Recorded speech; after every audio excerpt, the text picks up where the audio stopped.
Welcome everybody. Glad you stayed a little late, and it's a little early here, so I just finished my cup of coffee. So my eyes are now open, and I hope you'll enjoy this presentation on what we have introduced just in the upcoming release of GeoGraphix and GVERSE. I'll be running through a PowerPoint here of the 2019.3 features, and then I'll go through a workflow. I understand you're doing a lot of structural work in northern Pakistan, so I've got a project. Unfortunately, it's not from northern Pakistan, but it is from Wyoming. So we'll go through a integrated interpretation where we integrate both geology, geophysics, petrophysics into one complete integrated workflow, and then talk about its compatibility with Petrel. We have a lot of clients out there that are using both GeoGraphix, GVERSE, and Petrel, simply because the reason is that GeoGraphix is a much easier package to learn. It's very robust, very full featured. It provides a common database that is a 64-bit relational database across all applications where all the data is stored. It integrates there. It also provides a very easy, common type of interface between the different applications, so the workflows are consistent between them. And we also follow Microsoft standards. Everybody is pretty familiar with Microsoft, so we try to keep this as close to Microsoft standards as possible. So what you know about the Microsoft world, like Internet Explorer and how that works, you'll see very common usage in GeoGraphix and GVERSE. In addition to that, we also use Esri standards for our mapping. So that's a very common GIS out there, the very large GIS system out there where the shapefile is the common layer file, but we also integrate through web map services so we can stream directly from a GIS server. So with that said, I think I'll run through the PowerPoint first and give you an idea of what we've done in the past. This would probably be the past 9 to 12 months of our development cycle. I understand some of you are on 2019.2 and some of you are on earlier versions, but that's quite all right. I think what you'll see is a good plethora here of good new features. I think Hamid has taken you through the geophysics, which we've put a tremendous amount of effort in over the past 4 or 5 years in bringing that up to parity and beyond with our major competitors out there. So can everybody see my screen okay? All right, well, yes. Let's get started. So of course our focus areas in GeoGraphix and GVERSE is the data management and mapping is our foundational piece. Like I mentioned earlier, we use full 64-bit relational ODBC compliant database out there by SAP, the largest software company in the world. They actually bought this database because it's the world's leading work group database. We are always working in asset teams. Therefore, this work group concept is really right in line with the way we organize our teams. We're not necessarily like a transactional type of database in the sense that you're trying to do airline reservations or banking systems or national databases like you would with Oracle. We work in teams. That's why we picked this particular SAP database out there, because it's very high performance and very, very low maintenance. You don't necessarily need a DBA with this database. People work very competently with just the database and no DBA. One of our historically core areas is geology. We put a lot of effort into both the petrophysics end of it and also in the geomodeling end of it. I'll be talking about that in the demo. And of course, Hamid and his team have been working very diligently for the past several years on bringing geophysics up to a very modern state that I think that you probably have appreciated what Hamid has shown you in the past couple of weeks. With that, let's just go ahead and jump in. We'll first review the data management and mapping features that are new for this release. Then I'll jump into the geology features. Then I'll follow with a brief demo. We always want to keep the interface modern. We've been around since 1984 when it started with the DOS version. We were actually the third commercial software to actually move into the new Windows platform in the late 80s. So we've kept with that whole Windows Microsoft standard. And as we developed our software, we developed it with the most modern standards available at the time and standard tools. And that being said, that means we've been around a long time. We've got a lot of experience in the industry, but we also want to keep our software up to date. So we've done a lot of work on keeping that interface up to date by introducing the ribbon. This is another Microsoft standard out there. It's more of a task-oriented display instead of being feature function menu driven. So it gives a much more modern look and feel. So in our data management and mapping area in WellBase, we've uplifted the interface to the task-oriented ribbon. Likewise, 64-bit is the standard out there. Many of our applications were originally written in 32-bit at the time. But again, we've uplifted all the major ones into 64-bit, and now we're picking up those that don't necessarily have to be in 64-bit, but in compatibility with our other 64-bit applications, we want to make sure everything is at that same standard. So WellBase itself, the interface is now 64-bit. The database has been 64-bit since the start, but the interface is now 64-bit, not necessarily for performance, because you don't really need it from the memory point of view, but it does give us better integration with the rest of our application suite.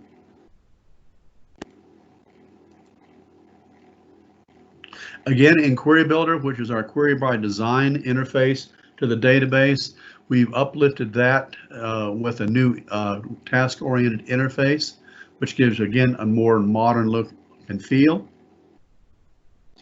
Another thing we've done over the years is try to keep that interface up to date with the currently standard screen resolutions.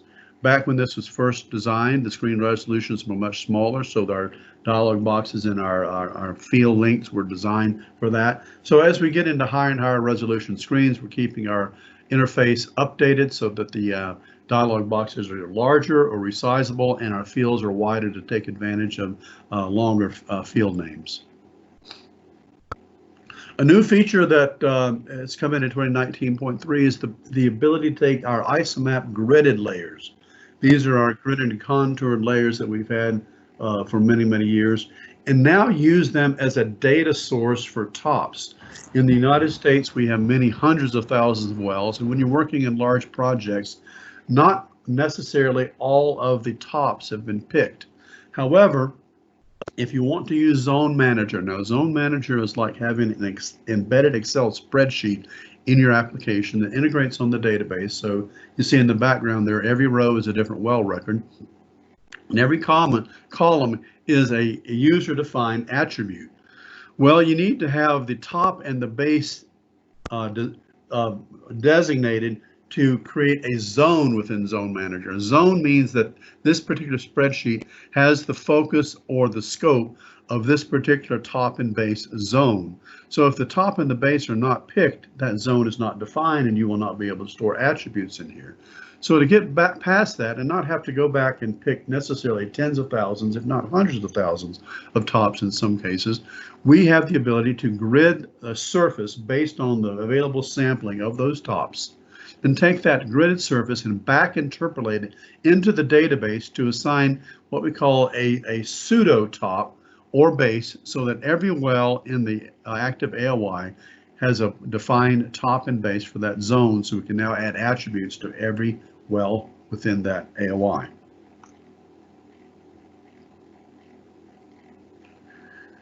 Moving forward, another enhancement to the UI is the ability to take the coordinate dialog box. This is a dialog box that pops up when you select a particular well, right-click, and you bring up this context-sensitive dialog box of the coordinates.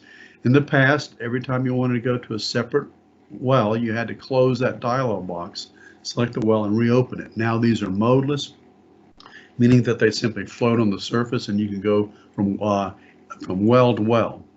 Now, a lot of our features may seem rather simple, but if you do this in your workflow every day and you have a hitch in that workflow, it becomes very irritating. So we try to go in there and smooth out the workflows to make sure even the most simple workflows are optimized. So even though some of these things may seem rather simple, to a person who runs into this quite often, it's maybe the best thing they've ever seen. Now, going into more of a major enhancement for 2019.3 is our integration with TIBCO Spotfire. Analytics have become a very important feature in our industry in the past several years, and the TIBCO Spotfire is probably the standard analytics package out there.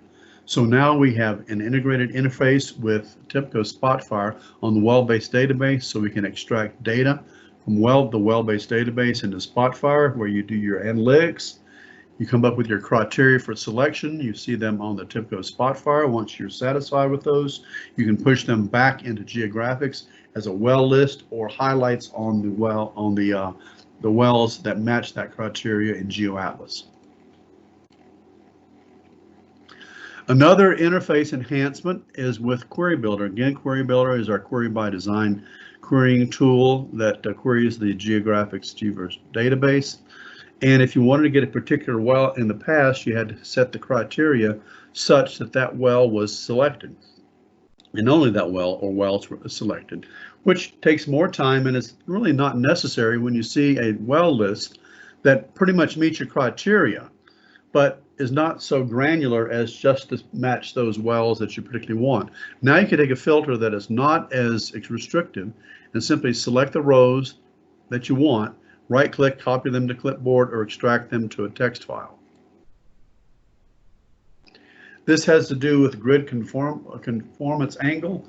Usually when you're doing surveys are often in grid north and not true north. We operate in true north in GeoGraphix. In the past, we've had to use a declination angle, which really is to correct magnetic north and true north. But now we have a full convergence angle calculator where you simply put in the convergence angle between grid north and true north, and it corrects your surveys.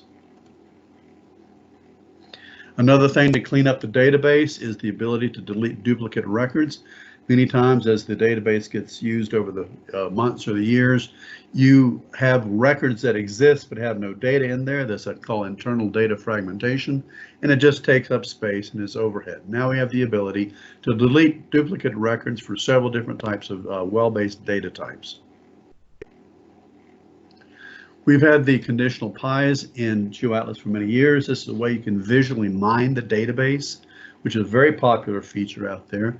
We've made it even more flexible by filtering by zone. I spoke of Zone Manager earlier. That a zone is defined as a top and a base, either as a depth or a surface, which defines the scope of that particular zone. Now you can limit the conditional pies just based on your particular zone of interest. Now, jumping over back into geomodeling. Geomodeling is a surface-based geomodeling application out there that has a topology engine that runs in the background. This topology engine is very smart and understands surfaces, relationship between surfaces, like conformance relationships, offsetting relationships, and understands faulting, fault offset, automatic fault polygon generation. It can generate your subcrops automatically and also your isocore and isopack maps automatically. For this version in 2019.3, we've updated to the latest topology engine for historic bug fixes and better handling of isocore maps. We've also done a lot of performance profiling. I'm sure you're familiar with the overhead in Petrel. If you put a lot of wells in it, a lot of surfaces to model, it will negatively impact performance.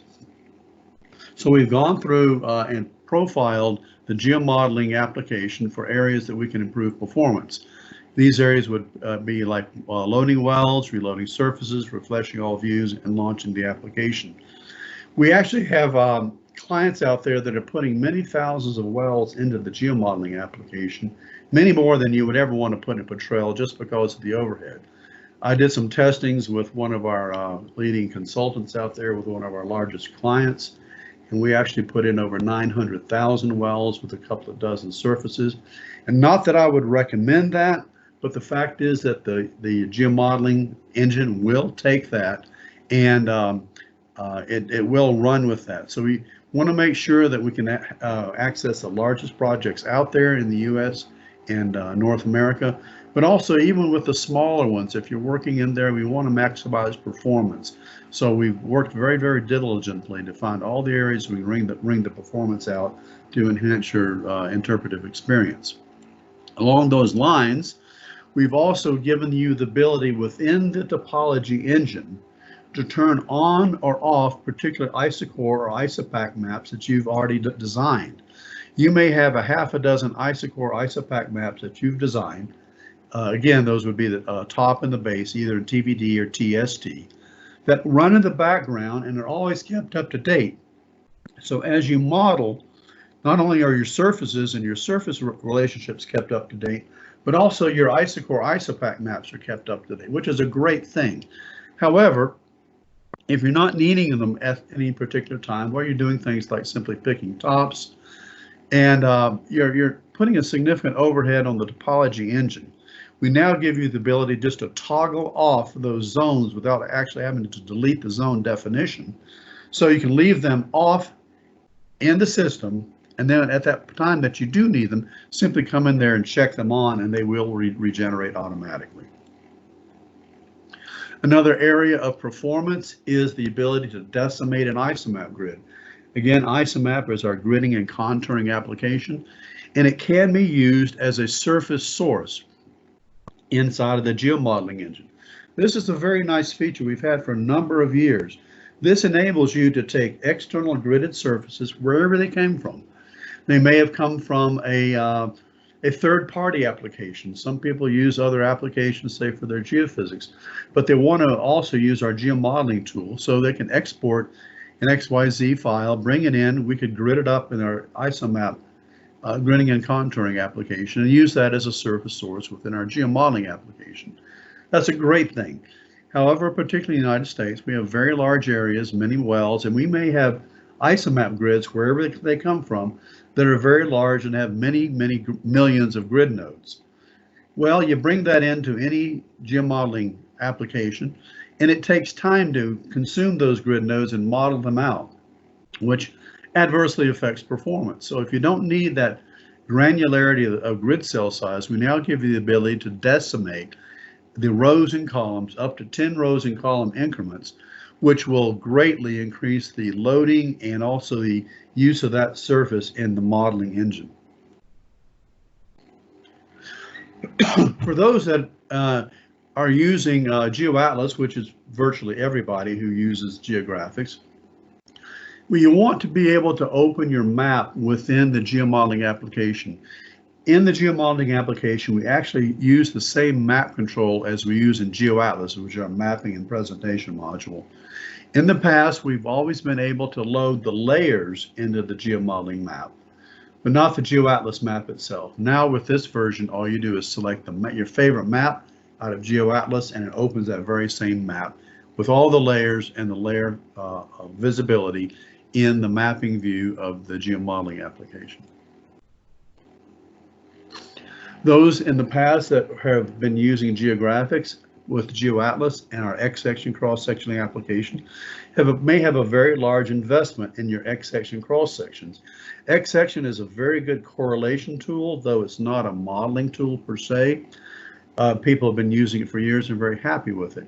So to encourage people to move from the 2D world of just maps and cross-sections to the 3D world of geomodeling, which we actually have 3D surfaces, we now have the ability to, from geomodeling, go select your individual X-section cross-sections and convert them on the fly and bring them directly into geomodeling and list them in the tree under the cross-section heading.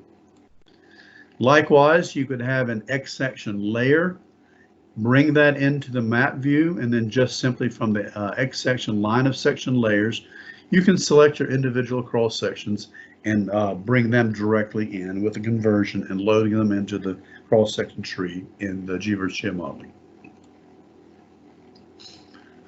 This is a feature we've had for a couple of releases, the ability to calculate the length and the percent of the wellbore within your zone of interest. This has been a very popular new feature. We've expanded that now not only to calculate the length and the percent of the well in zone, but we also calculate your length and percent of your DST, cores, perfs, and IPs with zones, and then be able to export that as a clipboard report or as an ASCII report. This is just a little enhancement to the interface that gives you the object count within the 2D data panel tree within GVERSE Geomodeling. So in this case, it'll tell you how many layers you may have under your GeoAtlas layer tree. If these if these trees are collapsed, you may want to know how many objects are underneath that particular node without having to open that node. So this gives you a count of the objects that are within each of those 2D data nodes. This is the feature that will highlight wells that are penetrated by, I should say, highlight the surfaces that are penetrated by certain wells.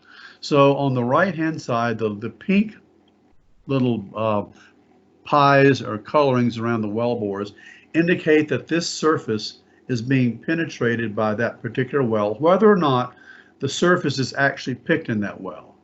So then if you turn on the well points, which shows the wells that actually have picks, you can contrast between the wells that are picked and the wells that are not picked for that particular surface. So when you're making your cross sections, you can make sure that you include mostly the wells that do not have picks, because it doesn't make sense to make a cross section with wells for that surface that's already picked. So it makes it more efficient in deciding which wells you want to include in your cross section. This is the polygonal selection tool. It's been in GeoAtlas for many years. The polygonal selection tools allows you to draw like a rubber band polygon around a set of wells and do something with it. We've now introduced the polygonal selection tool into the GVERSE Geomodeling map view, where you can select a group of wells and then you can add these wells to the interpretation. If they currently are not loaded in, you may be using the load on demand feature to minimize the overhead load of the number of wells in there. You can graphically select the group of wells and load them into the interpretation, or you can zoom to the selected wells, or you can make a well group out of those wells, or you can use the calculate wells and zone feature that I just talked about a few moments ago and include those wells, or you do the wells, view wells in zone, view wells in zone manager, view wells in well base, or view wells in GVERSE Petrophysics. Now, along with this polygonal selection tool, we can also now create cross sections automatically, or on the fly, I should say, from that group of selected wells on that surface that are oriented either in an east-west direction, north-south direction, or by the unique well ID. This makes that process very quick.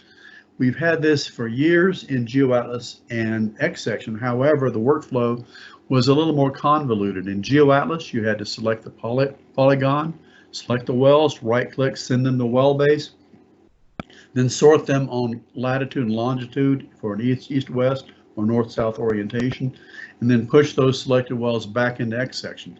This combines that workflow into just about 2 steps, much more efficient for the workflow in GVERSE Geomodeling.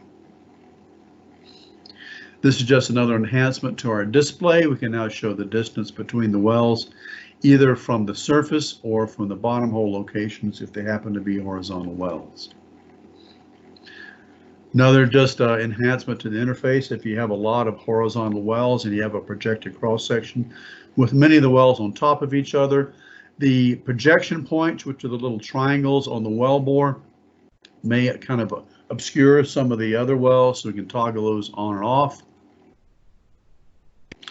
And in our SmartStrat geomodeling or geosteering application, which allows you to geosteer directly within the 3D model.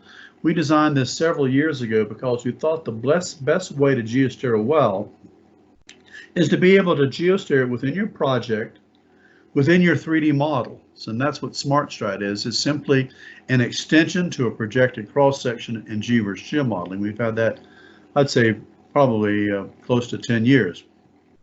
We now give you the ability to export your DIP records into an ASCII file. So you see that on the left, we've exported the DIP records for the interpretation into a text file. Moving on into petrophysics, now we have an interactive graphical curve and splicing routine that combines the work that we've had for a number of years. We've always been able to splice curve sets themselves. And then if you want to change the splice point on individual curves within that splice curve set, you had to go into curve map. This graphical interface combines both of those into one step. You can take any curve from any curve set and splice them at any point. You can splice multiple curve sets at once with any graphical user-defined splice point or explicit splice point that you put into the grid in the application. We now include survey curves as a curve type. The survey curve would be your deviated well curve. People often use those to limit the UDE calculation. UDE, of course, is our user-defined equation, our model building application. So say you want to just calculate where the well lands and goes down to the TD, you simply look at your survey curve, find your landing point, and then use your UDE to discriminate the calculation of that UDE just from the landing point to the 2D, for example. We have a lot of raster images of well curves in the United States.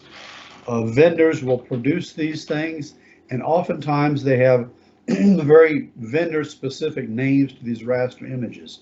These can get very cumbersome and very numerous in your database, and it may be that the vendor, very proud of their images, gives it a fancy name, but it may be nothing more than a density neutron. So we've had the ability for a number of years to alias your raster names to a simple name that a human being can understand. But if you have a lot of rasters, sometimes it's hard to find the particular one you want to use in the aliasing. Now we have a find feature in there to make it very easy to find the particular image you want simply by typing the name in or the first few characters of the name, and it will find that image for you. I'll just skip that. That's for our Canadian friends. We now have the ability to filter for curves that cross a particular zone. We've talked about zone, and Zone Manager is a very useful application out there. And a lot of times people want to know which curves out there cross all or part of my zone or interest, because I just want to use that as a well filter for my well list. We now have this new filter type that you can then filter wells that the selected curves cross all or part of a particular zone. Just some enhancement to our our user interface for our user-defined equations. Excuse me. We have the ability now to undo, cut, paste, copy, and delete from context-sensitive pop-up menus. Just some enhancements again to the user interface. We always like to go back there and find areas that we can say, well, maybe we should have sorted this. So we go in there and find different dialog boxes that have lists of items in there and make sure they're sortable. In this case, you want to delete computed curve sets inside of GVERSE Petrophysics. You can now sort the computed curve set ascending or descending, or the number of wells in those curve sets ascending or descending. And likewise, if you want to assign the current a calculated curve set to the field data is your currently active curve set, we now can then sort them ascending or descending and make it much easier to find the curve set that you want to make the official user-defined curve set. And this then goes into the geophysics that Hamid has already probably gone over. So I will just stop here and pause for a moment to see if there are any questions before we go on to the demo.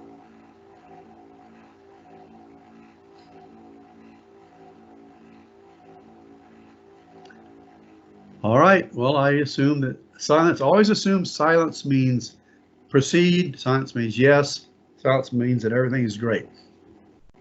So thank you for your attention on the PowerPoint. Now I'm going to jump over here to GVERSE Geomodeling. Now I am assuming everybody's fairly familiar with the standard interfaces to GVERSE and Petrel and GVERSE and GeoGraphix. This is Project Explorer. I've got this particular project activated, and by the way, there is our 64-bit relational database sitting out there storing all the data. The GVERSE Geomodeling application is about the 5th or 6th icon down here. I've launched it. Now when I launch it and configure it, it comes up with a map. Now this map is actually the same map that you would see over here in GVERSE GeoGraphix GeoAtlas. It's all based on Esri technology, and the shapefile is the standard layer file, though we can stream web map services into it. We're looking at a structural area up in Wyoming. I know you're working in structural areas in northern Pakistan, so this is the closest thing I have to some major structures to look at cross-sectioning in here, and what the topology engine that runs behind the scenes in GVERSE Geomodeling can do for you. And by the way, I'm sure Hamid's already taken you through GVERSE Geophysics, but I just want to show you that I've also done the interpretation on the geophysical side, where I've tied my geology to the geophysics with my synthetic. I've created a velocity model here based upon tying my horizons to my formation picks for a 3D grid of time depth points or velocity points that we then generated into a geomodel, a velocity model that we're using in geomodeling. So we're dynamically converting from time to depth into the geomodeling world. So that's running in the background. Now over here, we also have a common 3D view. That's the same 3D view model, or I should say engine, that we're running in the GVERSE Geophysics that Hamid showed you a while back. These panels here are context sensitive to whether you're on the map, which is a 2D object. So this is my 2D data panel map, or when I click on the 3D view, now we have a 3D data panel showing those objects that are loaded into the 3D scene. Now behind the scenes, I've been speaking of the topology engine. This is the topology engine that takes surfaces from your currently active stratigraphic column, which is right here. And a good practice is always to put everything in a stratigraphic order to define the surface type. If I'm going to be doing some subcrop work, or if I'm going to be working with some channel geometries, I want to make sure that the surface type is set not to formation. This assumes a stratigraphic surface type. If it's an unconformity, it needs to be set up as an unconformity surface type in Strat Column Manager. That's very important. To include my currently active Strat Column surfaces into my geomodel, I simply click on them here. I've clicked on about 6 or 7 of them. And also, if I look at the source of the surface, for example, the C1 dolomite is a Pennsylvania dolomite up here in Wyoming. It's pulling its data directly out of well base.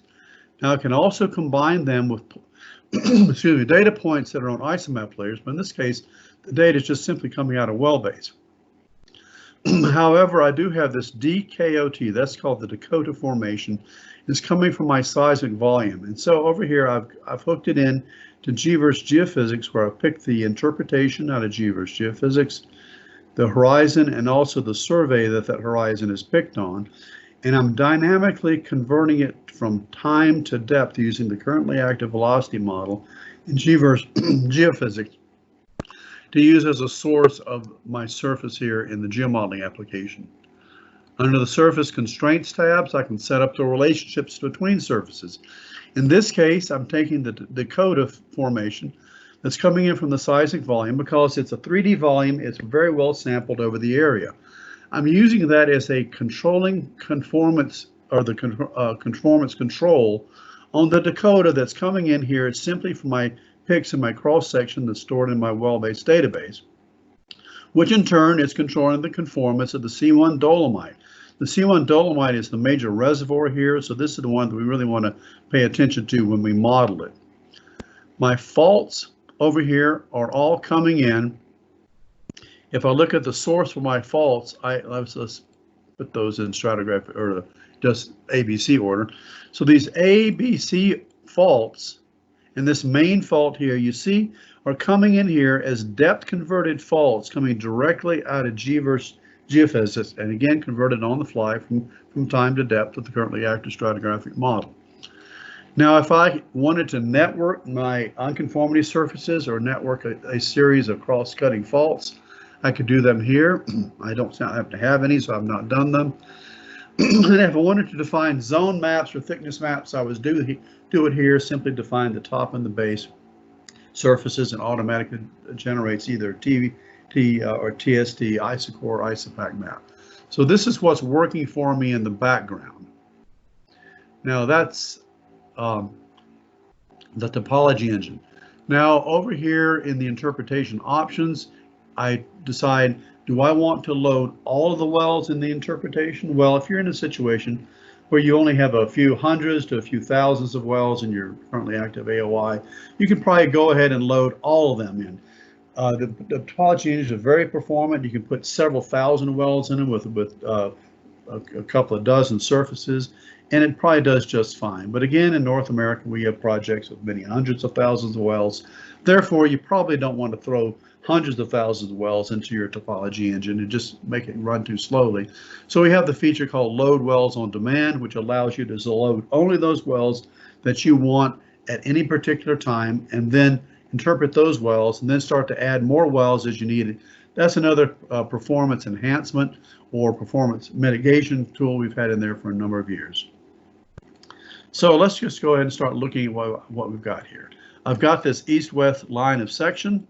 Let's go ahead and open that up, and let's take a look at our geology. So this cross section here is basically the same one that we're looking at here over in GVERSE Geophysics. Now I've got and also running in the background a petrophysical model called this Archie interpretation model that we can look at for calculating porosity, water saturation. So let's just take a look at this one well quickly over in GVERSE Petrophysics. Just talk about the integration between geology and petrophysics to begin with. So here's that same well over there taken from that cross section. We're over here in GVERSE Petrophysics. This is the top of the C1 dolomite. This is the reservoir, and I've calculated an Archie model. I'll open up the user-defined equation dialog box. This is where you build your petrophysical models. We run through a bunch of Boolean logic to determine if we have the right logs present. If not, if we do have the right logs present, then we can proceed and calculate V shale, effective porosity. Moving on down here, we calculate Archie. We do bulk volume water and hydrocarbon pore thickness. I've also calculated some impedance indexes and also some acoustic impedance indexes for cross-plotting acoustic impedance against brittleness to see that you can use acoustic impedance as a proxy for brittleness if you're looking for that type of reservoir. So this is the model that's running in the background. Now I can take the same petrophysical model and show it back over here in GVERSE Geomodeling by simply selecting that UDE equation set, and that model is now running in the background in my presentation here.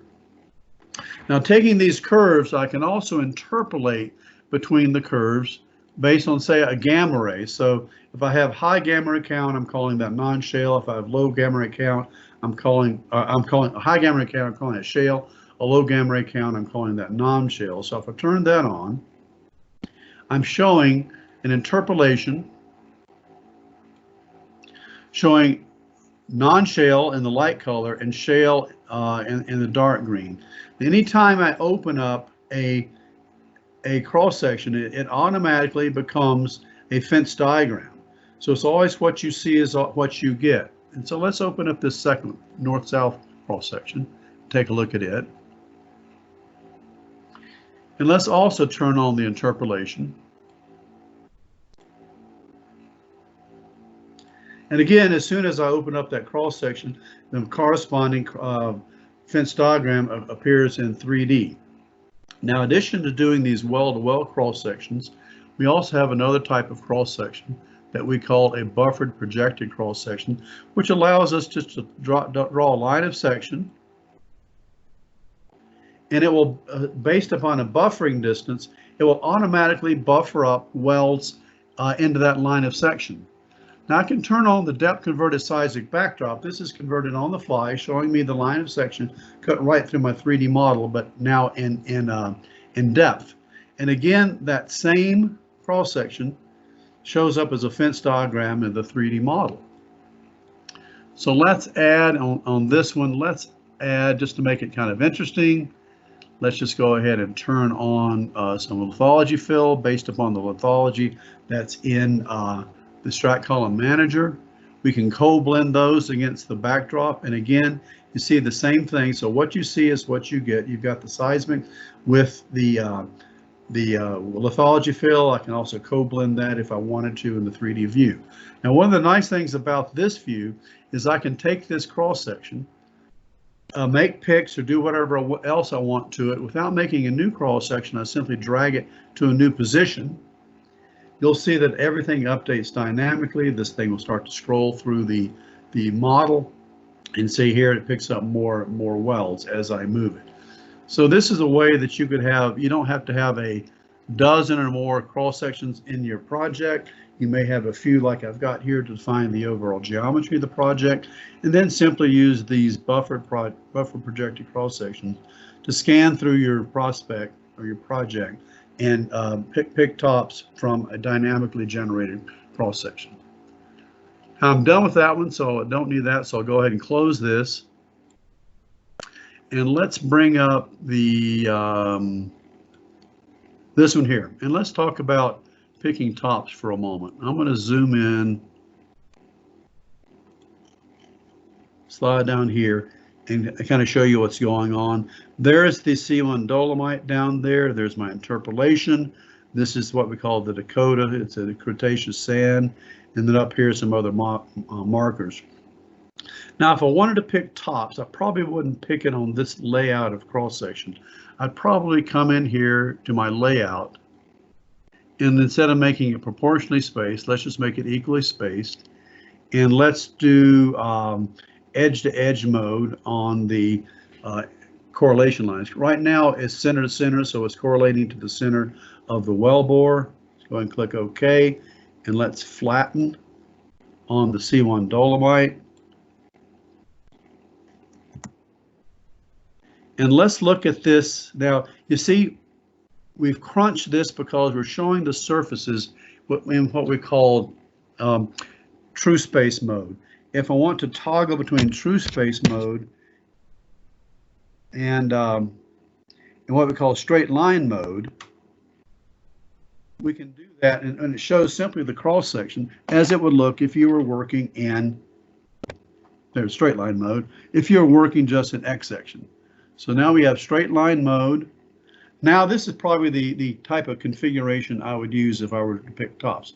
Well, let's pick this little sand up here at the top that has not been picked. So I'm going to make a new top.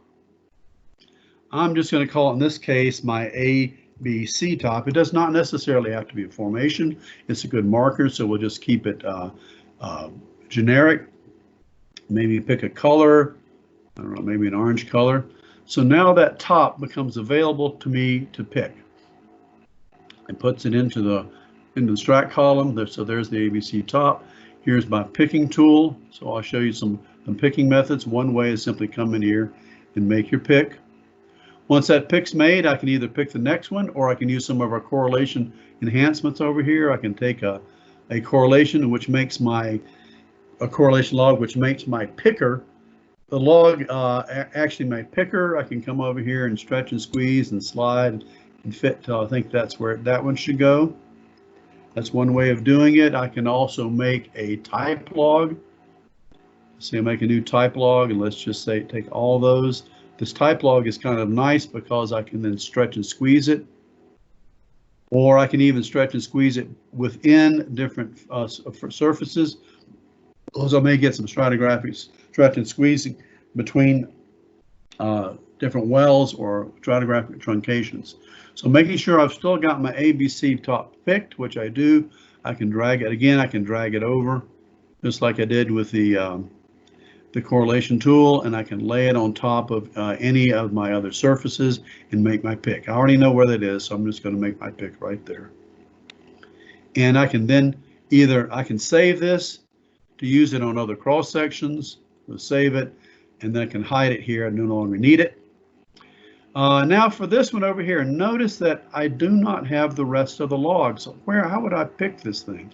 Well, maybe I could do it based upon the seismic backdrop, certainly. But this is where this tool, the correlation log tool, becomes handy, because maybe what I can do is I can correlate to some of the lower units, something like that. that fits very nicely, and pick in there, and now I have a complete pick on that surface. So now that I've got my pick, I'm going to go ahead and close this. I'm not going to save the correlation, but I am going to reopen it because I do want that line of section, because I want to see both of those in my 3D view. Okay, now let's talk about the surface modeling. We talked, again, I'll just briefly remind you that everything that's coming in here, there's my ABC pick down there. It's coming in from the currently active stratigraphic column. And everything that is modeled here is done with triangulation and minimum curvature smoothing. So it's on the fly surface generation. There is no stopping, there is no gridding and contouring per se. Everything is done dynamically on the fly. So there's my Dakota formation. Here is my, whoops, I should not get that one. I should get the C1 dolomite. There's my C1 dolomite. Now I'm going to turn on those same surfaces over here in the 3D view. So let's get the C1 dolomite, the DKOTS, the Dakota, and maybe the B1 marker. Now showing these, and you notice that they have different shapes. That's because the deeper the surface, the less it is sampled. Therefore, in this case, the C1 dolomite is only modeled over this convex hull of my data distribution. And this is where these modeling tools come into effect. I'm going to apply my conformance tool, and again, I will remind you the conformance hierarchy is going from my depth converted site Dakota from seismic volume, is controlling the Dakota coming from my well-based picks, which in turn is controlling the C1 dolomite. So now let's turn on the model for the conformance. And now everything fleshes down, everything now conforms to that shallower seismic surface. So now we have a fully featured 3D model. Now I mentioned also that we also have faults. So I'm going to open up the fault tab over here and turn on all these faults. Now I've got a good strong bounding fault here on the west side, plus some ancillary faults that cross-cut the surface.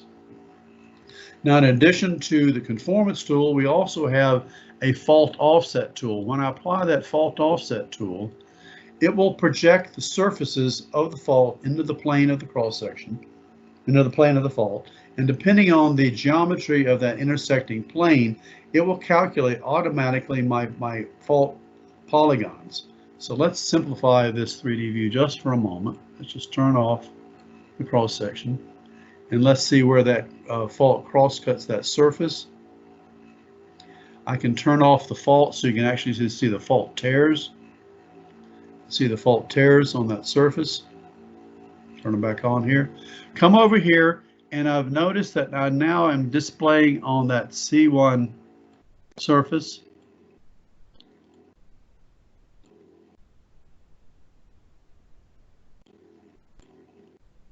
Let me turn the ones off on here.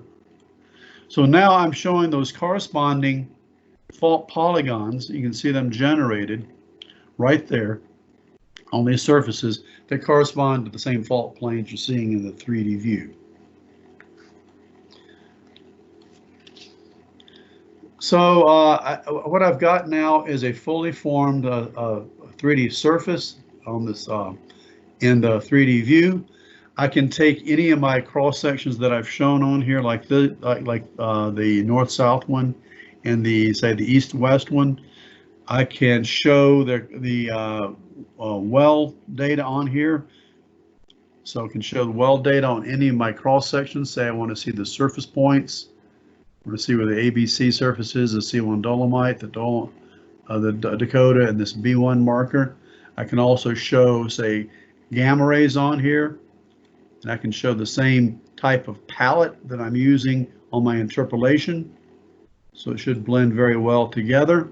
I can make them blade or lathe view. Change the thickness of these. There you can see my logs on the 3D view. And once I have my fully formed model and I'm happy with it, I can take this model as my seed surfaces for Petrel. I think Hamid is going to talk about our GVERSE Connect feature when I finish this. but I just want to show you what's really going on in the background here. Is we are actually taking these surfaces, for example, this Dakota surface, and I can export it as a gridded isomap surface. And that same gridded isomap surface is what I can show if I'm over here in GeoAtlas. So this is the, that's actually the B1 surface. Let's see, I've got my C1 dolomite surface. Let me turn that one on. And I can take it out as gridded surfaces, isomap surfaces, which I can now use. That's just a little edge effects from the geophysics. I can use these surfaces as sources for pushing into Petrel. I can use these surfaces in surface operations like grid-to-grid operations for generating thickness maps, for doing volumetrics. You have all these same features you've got available to you in GVERSE and GeoGraphix GeoAtlas in ISOMAP by pushing the model that I've built over here into that environment. Now I think I'll pause here because I know you're probably anxious to get on home, but are there any questions on the integration with geology, geophysics, petrophysics, GIS in this environment? I'll again reiterate, many of our customers use this as their front-end interpretation tool because it's very quick, very fast, very easy to learn, very robust. And then once they've built their full 3D model here, then they push this model up in Petrel and then to flesh it out in their geocellular interpretation. So with that, I think I'll just pause here for a moment to see if there's any questions. Again, I haven't gone through everything, but I'm just trying to be respectful of your time. Irfan sir, we have a few more slides for the Petrel Connect. So Hamid will take over that presentation. So if you spare 10 to 15 more minutes, that will be very useful. All right, please go ahead.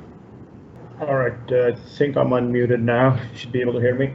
Yeah, so I'm not going to take a lot of your time. It's just a few slides. I was told that you guys are interested in learning more about GVERSE Connect and what it can do and what it is.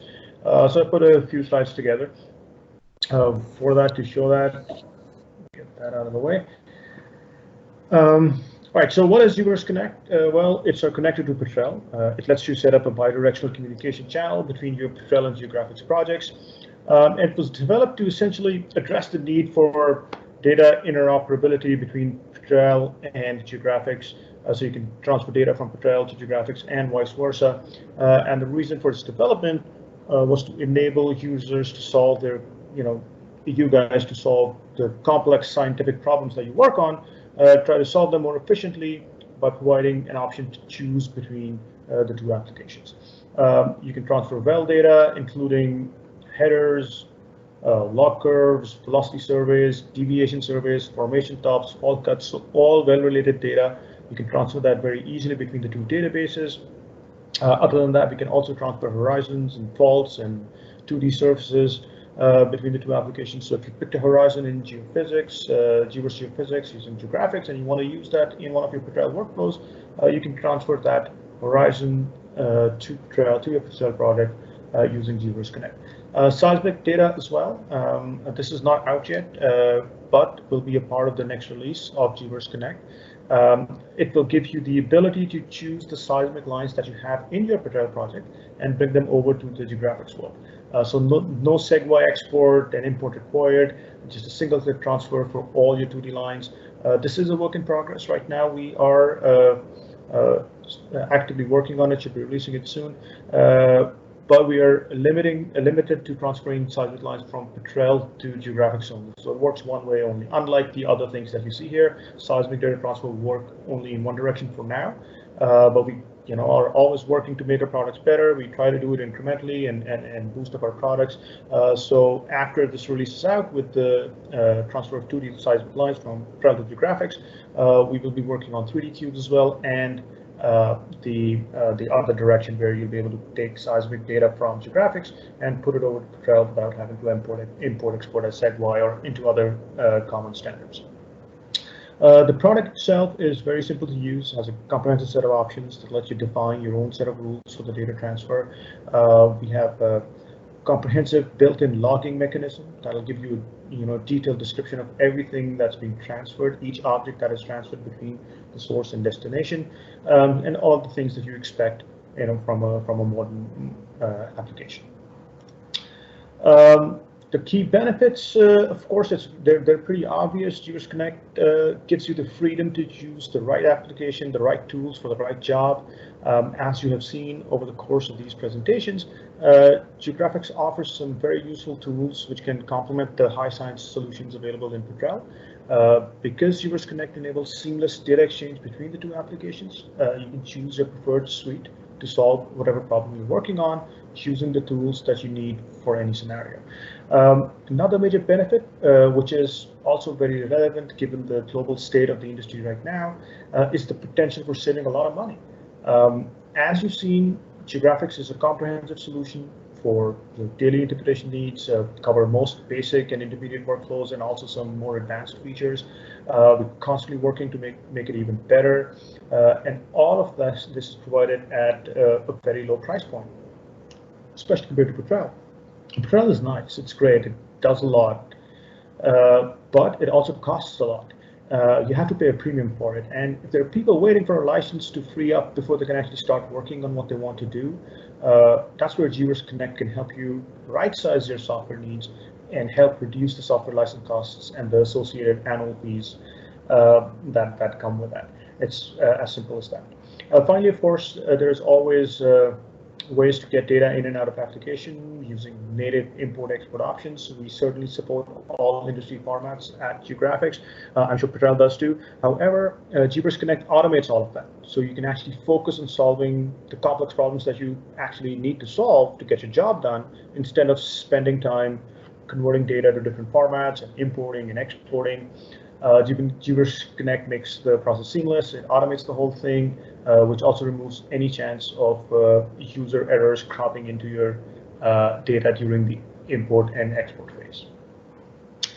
Right, so that's a quick look at what GVERSE Connect is. It is a simple application. It transfers data very quickly from one application to the other. I'm just going to show you a quick video demo here to show how easily you can actually transfer data between the two applications. It's only a 3-minute video, so it won't take long, and will give you an idea of how GVERSE Connect works to transfer data. Let's have a look.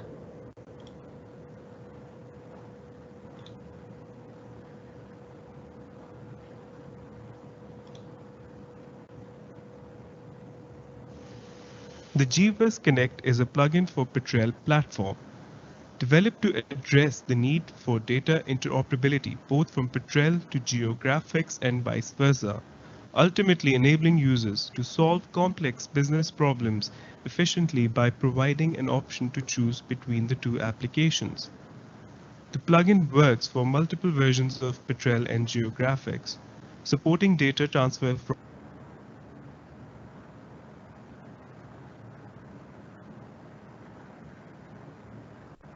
graphics.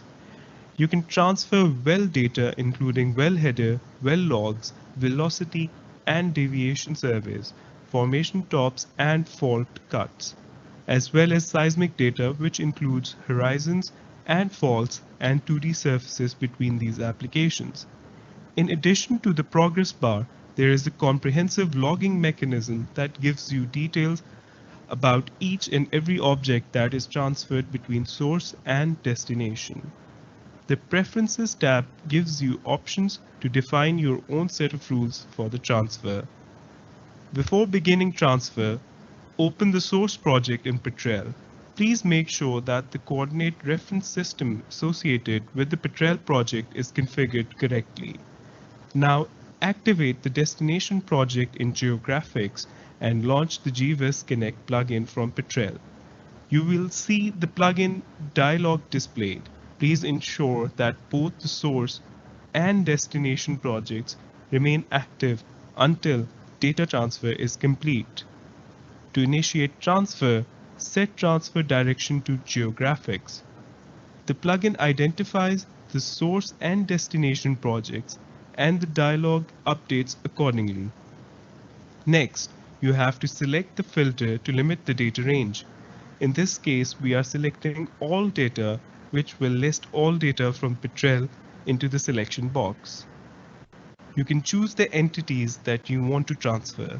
You also have an option to overwrite any entity that already exists in the destination project. Click Transfer to start the data transfer process. It will take some time to transfer all data depending on the number of wells and their child entities. Once all data is transferred successfully, a success message is displayed at the bottom of the GVERSE Connect plugin. Yeah, so that was how easy it is to take data from Petrel to GeoGraphix, and of course the other way around as well. And that's all I have for you guys. Thank you very much for the lovely presentation and demo, Hamid. Thank you very much, Fred, as well.